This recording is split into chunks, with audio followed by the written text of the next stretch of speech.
পাওনাদারের টাকা দিচ্ছেন না, গরিমসি করছেন, চাইলে রেগে যাচ্ছেন, এই রোডে হাঁটলে ওই রোডে হাঁটতেছেন, বছরকে বছর ফোন ধরতেছেন না, 3 পয়সার জন্য 900 ওয়াক্তের নামাজ দিতে হবে। এবার 1 টাকার জন্য কয়শো ওয়াক্ত নামাজ দিবেন?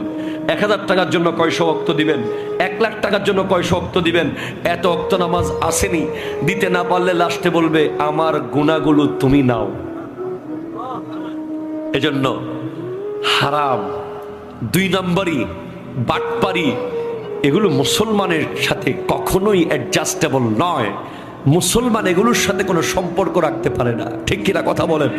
সুদখোরের শাস্তি হলো হাসরের মাঠে তার পেট স্বচ্ছ আয়নার মতো, গ্লাসের মতো দেখা যাবে, যেখান থেকে স্পষ্ট স্বচ্ছভাবে দেখা যাবে তার পেটের ভিতরে হাজার হাজার বিচ্ছু, হাজার হাজার সাপ, লক্ষ লক্ষ পচা গলা সাপ বিচ্ছু তার পেটে দেখা যাবে।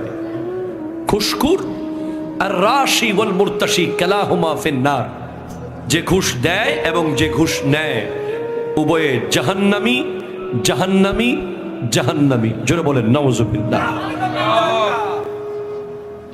তাহলে কি বুঝলেন?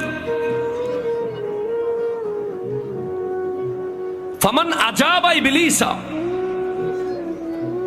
লেসেরিকে যে ইবলিসের দাওয়াত কবুল করলো, জাহাবা আনহু দ্বীন, তার দিন চলে গেছে।